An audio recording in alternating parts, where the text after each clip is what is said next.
Well, the Pocono Grand Prix turned out to be yet another exciting, even suspenseful IMSA racing contest, and Derek Bell crawls out of the 962 Porsche that he co-drove to victory along with team owner Al Holbert. Brock Yates is in the winner's circle.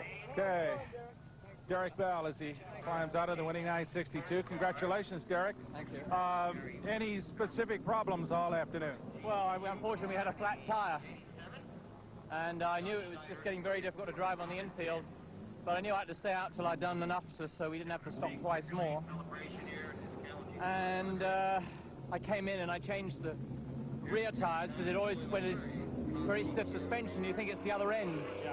When I went out, I realized it was the other damn end that had the flat. I think people were surprised that you handled the Blue Thunder car as well as you did today. Didn't seem to really have as much problem as some people expected, especially in the infield.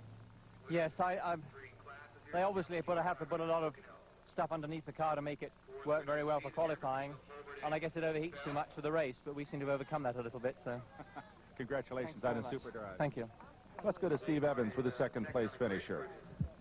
Well, Bob, other than a little shunt from the doctor here with the 57 car, a very smooth, nice ride today. Well, he called in and he said that they hit him in the nose. I wondered how they backed into him. You know how that goes. We'll talk about that later. It was a good day. And the fuel economy had a lot to do with a strong second place finish. We finally got our management system going to the point where we think it can do what we intended for it to do. We've been working on it for quite some time, and it hasn't borne any fruit until today. We're really pleased with it. And now, Doc, if the boss here can just find another couple of hundred horsepower, we might see in that winner's circle.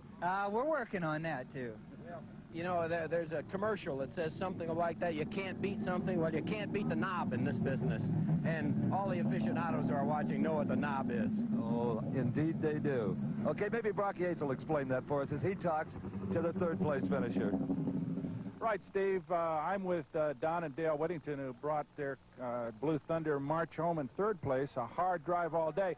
You just heard that Bob Tullius just said you can't beat the knob, Don. I'm sure you know it. He was talking about that boost knob and the turbo, and he's probably right, huh? Well, you really can't. You know, a few years ago, this series was down on his tail a little bit because they had the same situations. They had the Porsches out there. We were driving them, and you couldn't beat them at all. Then John stuck to his guns, made some good rules, but then he let that thing, you know, those type cars back in, and it's just not beatable. And when you have 300 extra horsepower, you can't beat it. So they're going to have to do something with it, or the Jaguar and all these other guys. They have the best fuel they've ever had going, but people won't put up with that. It's ridiculous. Speaking of Jaguars, you had a super race with Ryan Redmond, right, Dale, in the middle of the race? Yeah, it was good. I was trying my hardest. Had a little bit of a push. Was just trying, and we had a super race. Well, you guys did super to run as hard as you did to get it up into third place. I'm sure you're sorry that your brother and Randy busted so late in the going. They ran as hard as they could. They really did. They ran hard, and they just did all they could. And it's just, you know, 2 or 3 laps from the end, it just breaks your heart to break like that. Sure does. It's sickening. Well, congratulations anyway for a good run and third place overall. Brock. Thanks. Well, even with the knob, it takes some talented race car drivers to win a tough afternoon like we saw here today. Al Holbert and Derek Bell did just that. Average speed of their winning race, 114.9 miles an hour.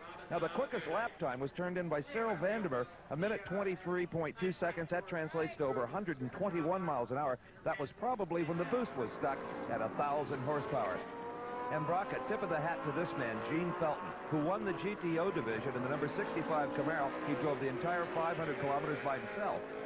A real professional and a fine race driver in all kinds of categories. This particular win coming in the GTO category for Gene Felton, but he's won in a bunch of other divisions as well. The GTO cars, stock bodies, this particular class has engine displacements over 2.8 liters. This car, of course, carrying a big American V8.